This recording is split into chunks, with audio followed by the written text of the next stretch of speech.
Hello everyone, this is Varisha and I welcome you all to my YouTube channel. आज हम पढ़ेंगे food crop other than grains. ठीक है, ऐसी फसलें जो फूड क्रॉप्स हैं, यानी कि हम उन्हें किचन में यूज़ करते हैं और खाने वाली क्रॉप्स हैं, लेकिन ग्रेन्स से अलग है, यानी अनाज से अलग है, जो हम पढ़े थे पिछले वीडियो में। राइस, व्हीट, मिलेट्स, ठीक है, बाजरा, इन सब से वो अलग है। ठीक है, फूड क्रॉप्स हैं लेकिन वो ग्रेन्स नहीं है।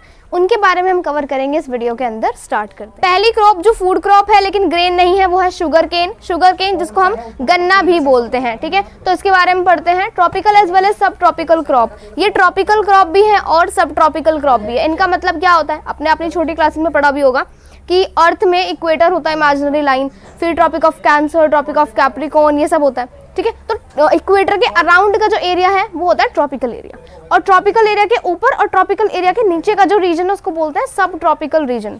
ठीक है, तो ट्रॉपिकल रीजन जो होता है उसमें थोड़ी गर्मी ज़्यादा होती है और सब ट्रॉपिकल में ठंड ज़्यादा होती है। ठीक है, इंडिया की बात करें तो इंडिया का नॉर्दर्न पार्ट जो है, नॉर्दर्न इंडिया जो है वो आएगा सब ट्रॉपिकल के अंदर, थोड़ा कोल्ड होता है वहाँ पर। और अगर हम सदर्न पार्ट ऑफ इंडिया में आए वो आएगा ट्रॉपिकल रीजन के अंदर, जो कि हॉट होता है। ठीक है, तो गन्ना ऐसी फसल है जो ट्रॉपिकल रीजन यानी हम बोले तो गर्मी वाले रीजन में भी हो जाती है और सब ट्रॉपिकल रीजन में भी हो जाती है। Grows well in hot and humid climate with a temperature of 21 degree Celsius to 27 degree Celsius. ये गर्म और ह्यूमिड क्लाइमेट जो होता है उसमें अच्छी हो जाती है, और टेम्परेचर इसको चाहिए होता है इसके बीच 21 डिग्री सेल्सियस से 27 डिग्री सेल्सियस के बीच। ठीक है, and an annual rainfall between 75 centimetre and 100 centimetre, और 75 सेंटीमीटर से लेकर 100 सेंटीमीटर तक की इसको पूरे साल भर में बारिश चाहिए होती है। जैसे मैंने आपको पिछले वीडियो में भी बताया था, शुगर केन एक ऐसी क्रॉप है जो पूरे साल ग्रो हो सकती है। राबी और खरीफ की उसे कोई सीजन की जरूरत नहीं होती। ठीक है, तो रेन इसको कहीं ना कहीं ज़्यादा चाहिए होती है, रेनफॉल, और जिन रीजन्स में पानी की कमी होती है वहाँ पर आर्टिफिशियल मेथड से, इरीगेशन के मेथड से हम इसको ग्रो कर सकते हैं। Can be grown on a variety of soils and needs manual labour from sowing to harvesting. इसको जो है अलग अलग वेराइटी ऑफ सॉइल्स में ग्रो कर सकते हैं। कोई सॉइल की स्पेशलिटी नहीं चाहिए भाई कि यही पर्टिकुलर मिट्टी हमें चाहिए होगी, किसी मिट्टी पर ये हो जाता है। इसको मैनुअल लेबर की ज़रूरत होती है। मैनुअल लेबर यानी कि जो हम इंसान हाथों से काम करते हैं, जिसमें मशीन का काम हो ही नहीं सकता। ठीक है, तो शुगर केन को बोने से लेकर हार्वेस्ट करने तक, सोइंग से लेकर हार्वेस्टिंग तक कहीं ना कहीं ह्यूमन फोर्स की, ह्यूमन लेबर की ज़रूरत होती है, मैनुअल लेबर की ज़रूरत पड़ती है। ठीक है, India is the second largest producer of sugar cane only after Brazil. Brazil पूरे विश्व में, पूरे वर्ल्ड में नंबर 1 पर आता है गन्ने के उत्पादन में, गन्ने को प्रोड्यूस करने में, और इंडिया सेकंड नंबर पर आता है। ठीक है, main source of sugar Khandsari, गुड़ एंड मोलासिस। जो आप गन्ना देखते हो ना, शुगर देखते हो, खांडसरी, गुड़, शक्कर, ये सारी चीज़ें हमें कहीं ना कहीं शुगर केन से ही प्राप्त होती हैं। तो शुगर का मेन सोर्स है ये, खांडसरी का, गुड़ का, मोलासिस का। ठीक है, अब कौन कौन से ऐसे स्टेट्स हैं इंडिया के अंदर, भारत के अंदर, जहाँ पर शुगर केन एक्सटेंसिवली कल्टीवेट किया जाता है। पहले नंबर पर आता है उत्तर प्रदेश। उत्तर प्रदेश पूरी इंडिया की पहली ऐसी स्टेट है, या फिर हम बोल सकते हैं सबसे ज़्यादा गन्ने को प्रोड्यूस करती है। उसके बाद महाराष्ट्र, फिर कर्नाटका, उसके बाद तेलंगाना, बिहार, पंजाब एंड हरियाणा। अब इसको रिवाइज करते हैं। तो शुगर केन ट्रॉपिकल क्रॉप भी है और सब ट्रॉपिकल क्रॉप भी है। हॉट और ह्यूमिड क्लाइमेट में और ज़्यादा अच्छी हो जाती है। 21 डिग्री सेल्सियस से लेकर 27 डिग्री सेल्सियस तक का इसको टेम्परेचर चाहिए अच्छे से ग्रो होने के लिए। एनुअल रेनफॉल चाहिए होती है इसको 75 सेंटीमीटर से 100 सेंटीमीटर, थोड़े ज़्यादा चाहिए होती है। ठीक है, इतनी चाहिए होती है, मतलब ये ज़्यादा रेनफॉल के अंडर आता है। तो जहाँ पर बारिश नहीं आती तो वहाँ पर हमें आर्टिफिशियल इरीगेशन का यूज़ करना पड़ेगा शुगर केन को ग्रो करने के लिए। ये वेराइटी ऑफ सॉइल्स पर ग्रो हो सकता है। इसको मैनुअल लेबर चाहिए सोइंग से लेकर हार्वेस्टिंग के लिए, तो ह्यूमन फोर्स इसको चाहिए होती है। और इंडिया सेकंड नंबर पर आता है शुगर केन के उत्पादन में, और ब्राज़ील आता है फर्स्ट नंबर पर। अगर स्टेट की बात करें तो उत्तर प्रदेश सबसे ज़्यादा गन्ना प्रोड्यूस करता है। उसके बाद महाराष्ट्र, कर्नाटका, तेलंगाना, बिहार, पंजाब, हरियाणा, और चीनी, खांडसरी, गुड़, मोलासिस, ये सब गन्ने से यानी शुगर केन से ही बनता है। अब हम बढ़ते हैं सेकंड फूड क्रॉप के बारे में, जो है ऑयल सीड्स। अब ऑयल सीड्स क्या होता है, वो सीड्स जिनसे हम ऑयल को एक्सट्रैक्ट करते हैं, जैसे कि सरसों के बीज होते हैं, कोकोनट होता है। ठीक है, उनसे क्या होता है, ऑयल कहीं ना कहीं एक्सट्रैक्ट होता है, जो वेरियस पर्पसेस के लिए किचन में काम आता है। ठीक है, अब किसी ऑयल सीड के वेरियस पर्पसेस भी हो सकते हैं। ऐसा नहीं है वो सिर्फ ऑयल निकालने के काम आएगा, ऑयल एक्सट्रैक्ट करने के काम आएगा। कुछ बीज बहुत सारे हेल्थ बेनिफिट्स भी प्रोवाइड करते हैं, जो हम उन्हें बिना ऑयल निकाले भी कंज्यूम कर सकते हैं, लाइक कोकोनट। ठीक है, तो ऑयल सीड्स के बारे में पढ़ते हैं। Cover approximately 12% of India's total cropped land, total cropped area. जितने भी हमारे इंडिया का टोटल क्रॉप्ड एरिया है, ये हमने पढ़ा था हमारे ज्योग्राफी के चैप्टर में, लैंड सॉइल वाला जो चैप्टर था। ठीक है, तो क्रॉप्ड एरिया क्या होता है, जितना भी हमारे इंडिया की वो जमीन जिस पर फसल उगाई जाती है, टोटल क्रॉप्ड एरिया उसको बोलते हैं। तो उसका 12% उस पे उसके 12% पे क्या होता है, सिर्फ और सिर्फ ऑयल सीड्स की खेती होती है या फिर कल्टीवेशन होता है, ठीक है। तो 12% ऑयल सीड्स हमारे इंडिया के टोटल क्रॉप एरिया में होते हैं। Main oil seeds produced in India are groundnut, mustard, coconut, sesamum जिसको तिल भी बोलते हैं, soybean, custard seeds, linseed and sunflower. तो मेजर मेन ऑयल सीड्स कौन से, यानी कि जिनसे हम ऑयल को एक्सट्रैक्ट कर सकते हैं, जो हमारे इंडिया में प्रोड्यूस होते हैं, वो है ग्राउंडनट यानी मूंगफली, मस्टर्ड यानी सरसों, कोकोनट यानी नारियल, सीसम जिसको तिल भी बोलते हैं, soybean, castor seeds, linseed, sunflower यानी सूरजमुखी। ये वो सारे बीज है जो हमारे इंडिया में ग्रो होते हैं फॉर वेरियस पर्पसेस, लेकिन मेन पर्पस इनका क्या होता है, ऑयल एक्सट्रैक्ट करना, ठीक है, इसलिए इनका नाम भी पड़ गया ऑयल सीड्स, ठीक है। Most of these are edible and used for cooking mediums. अधिकतर जो है ना इनमें से वो क्या होता है, एडिबल होता है। एडिबल वो कोई भी फूड प्रोडक्ट जिसको हम खा सकते हैं, कंज्यूम कर सकते हैं, ठीक है। तो अधिकतर ये क्या होता है, एडिबल होते हैं, और कुछ होते हैं जो खाने में अच्छे नहीं लगते, फिर खाने के नॉन एडिबल भी होते हैं, जिसको हम खा नहीं सकते, सिर्फ ऑयल ही एक्सट्रैक्ट होगा, और इनको हम कुकिंग वगैरह में भी यूज करते हैं। Also used as raw material in the production of soap, cosmetics and ointments। अधिकतर कुछ ऑयल सीड्स जो है उनको हम रॉ मटेरियल भी यूज करते हैं वेरियस जो ब्यूटी प्रोडक्ट्स होते हैं कॉस्मेटिक्स की दुनिया में, ठीक है, जैसे कि सोप, साबुन, बहुत सारे लोशंस वगैरह भी आते हैं, तो उसमें भी ऑयल सीड्स को डाला जाता है। ऑयल सीड्स में कभी कभी काफ़ी अच्छी स्ट्रॉन्ग भी होती है, स्ट्रॉन्ग ऑडर भी, महक भी होती है, ठीक है, परफ्यूम टाइप, तो इसलिए कॉस्मेटिक्स में, ऑइंटमेंट्स में भी इनको यूज़ किया जाता है, और भी मतलब थोड़ा ऑयली बेस देने के लिए भी यूज़ किया जाता है, ठीक है। अब अगर हम पर्टिकुलरली ग्राउंडनट की बात करें तो ये खारिफ क्रॉप है। खारिफ क्रॉप जैसे मैंने आपको बताया था, मानसून के ऑनसेट में कल्टीवेशन और मानसून या फिर सर्दियों के आने से पहले इसका हार्वेस्ट हो जाता है। Accounts for about half of major oil seeds produced in the country. जितने भी ऑयल सीड्स बनते हैं ना हमारे देश में, उसका आधे ऑयल सीड्स होते हैं ग्राउंडनट। तो ग्राउंडनट्स क्या करता है, हाफ है मेजर ऑयल सीड्स का, ठीक है। गुजरात, राजस्थान और तमिल, सबसे बड़ी स्टेट जो ग्राउंडनट्स को प्रोड्यूस करती है वो है गुजरात। सबसे ज़्यादा मूंगफली कहाँ पैदा होती है, गुजरात में। G4 गुजरात, G4 ग्राउंडनट, ठीक है, ऐसे याद रख सकते हो। उसके बाद राजस्थान और उसके बाद तमिल। ये डेटा है 2015 का, ठीक है, जब वहाँ पर सर्वे वगैरह किया गया था।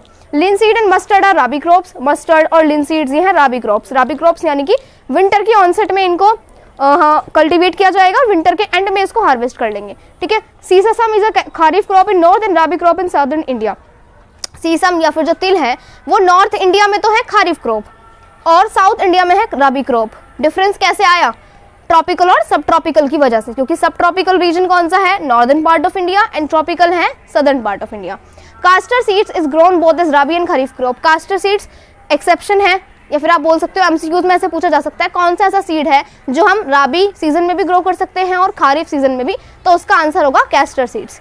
इंडिया में अगर बात करें 2015 में, तो इंडिया सेकंड नंबर पर आता था किस चीज़ में, मूंगफली की पैदावार में, मूंगफली को प्रोड्यूस करने में, कल्टीवेट करने में, और पहले नंबर पर आता है चाइना। अधिकतर आप देखोगे ना, याद है, बहुत ज़्यादा इजी है याद करना, अधिकतर जो फूड क्रॉप्स हैं या फिर और भी जो फसलें हैं, है ना, उनमें सबसे नंबर पर टॉप करता है चाइना, उसके बाद आता है इंडिया।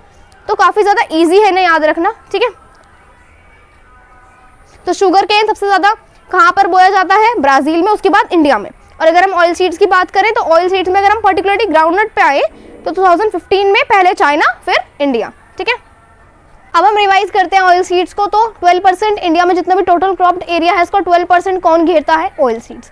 मेजरली कौन कौन से ऑयल सीड्स जो इंडिया के अंदर कल्टीवेट होते हैं, groundnut, mustard, coconut, sesame, soybean, castor seeds, linseed and sunflower, ठीक है। अधिकतर ये एडिबल है और कुकिंग मीडियम्स में खाना वाना पकाने में यूज किए जाते हैं। इनको एज अ रॉ मटेरियल भी यूज किया जाता है, साबुन बनाने में, कॉस्मेटिक्स बनाने में, ऑइंटमेंट्स बनाने में, क्रीम्स बनाने में, ठीक है। ग्राउंडनट खारिफ क्रॉप है और ये ऑयल सीड्स का आधा घेरती है, या फिर आप बोल सकते हो जितने भी ऑयल सीड्स होते हैं उनमें आधी तो मूंगफली होती है, ठीक है।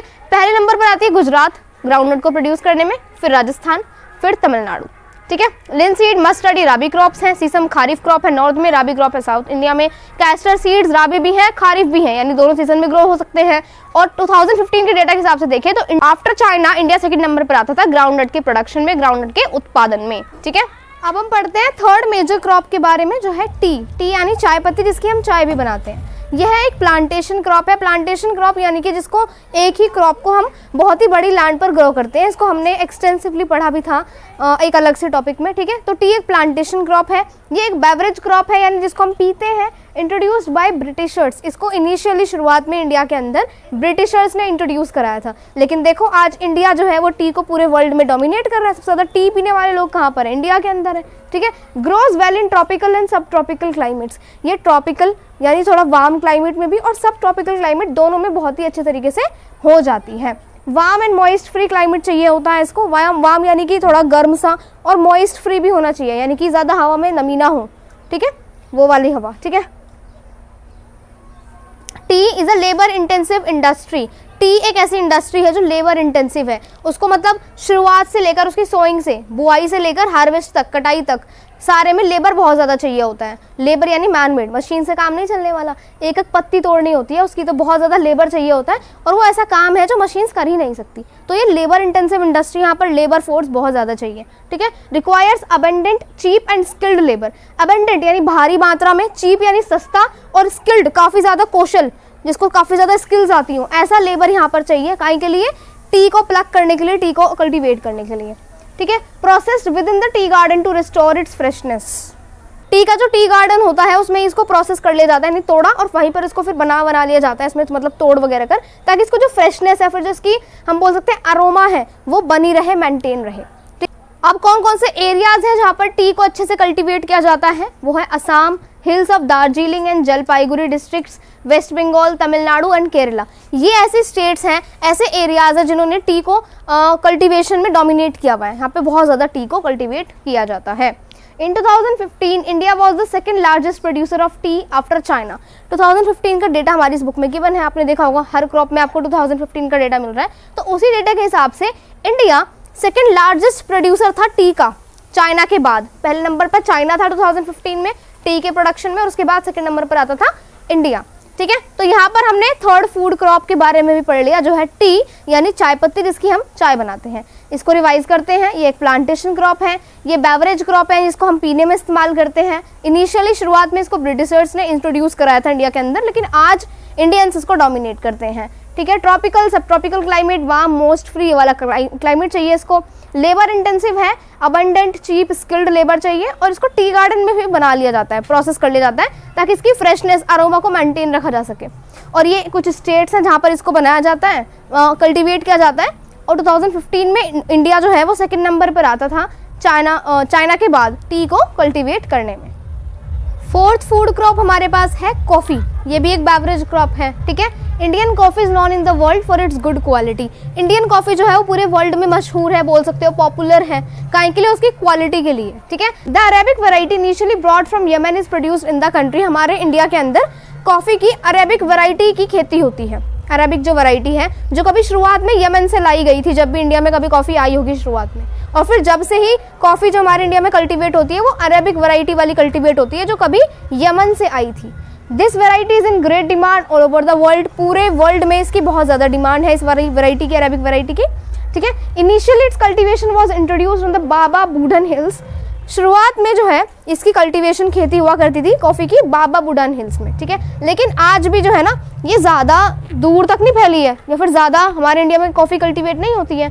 आज भी इसकी जो कल्टीवेशन है वो कन्फाइंड है, कन्फाइंड या फिर बोल सकते हो रिस्ट्रिक्टेड है। कहाँ तक? नीलगिरी इन कर्नाटका, सिर्फ कर्नाटका में एक जगह है, वहाँ पर नीलगिरी में होती है, केरल में और तमिलनाडु में। कर्नाटका, केरल, तमिलनाडु, ये तीन ऐसे स्टेट्स हैं जहाँ पर कॉफ़ी को कल्टीवेट किया जाता है। आज भी ज़्यादा ये नहीं फैल पाई, ऐसा बोल सकते हो, ठीक है। तो कॉफ़ी क्या है? ये एक बेवरेज ड्रिंक है। इंडिया की कॉफ़ी जो है वो पूरे वर्ल्ड में गुड क्वालिटी के लिए जानी जाती है। क्यों? क्योंकि इसकी अरेबिक वैरायटी काफ़ी पॉपुलर है, जो कभी यमन से हमारे देश में लाई गई थी। ये वैरायटी पूरे देश में, पूरे वर्ल्ड में बहुत ज़्यादा डिमांड पर है। इसकी पहले कल्टीवेशन हुई थी बाबा बूडन हिल्स में, और आज भी ज़्यादा फैली नहीं है ये, ठीक है। आज भी इसकी जो कल्टीवेशन है वो रिस्ट्रिक्टेड या फिर कन्फाइंड रही है, कर्नाटका में नीलगिरी तक, केरल और तमिलनाडु। तो यहाँ तक हम पढ़ चुके हैं 4 food crops other than grains. सबसे पहले हमने पढ़ा शुगर केन, उसके बाद हमने पढ़ा ऑयल सीड्स के बारे में, फिर हमने पढ़ा टी, फिर हमने पढ़ी लास्ट में कॉफ़ी, ठीक है। यहाँ तक आपको अच्छे से क्लियर हो गया होगा। अब नेक्स्ट वीडियो के अंदर हम पढ़ेंगे हॉर्टिकल्चर क्रॉप्स, ठीक है। फ्रूट्स वो कैसे उगाए जाते हैं, उनका सीज़न, अलग अलग फ्रूट्स के बारे में पढ़ेंगे, ठीक है। तो मिलेंगे नेक्स्ट वीडियो के अंदर। That's all for today. Thank you so much.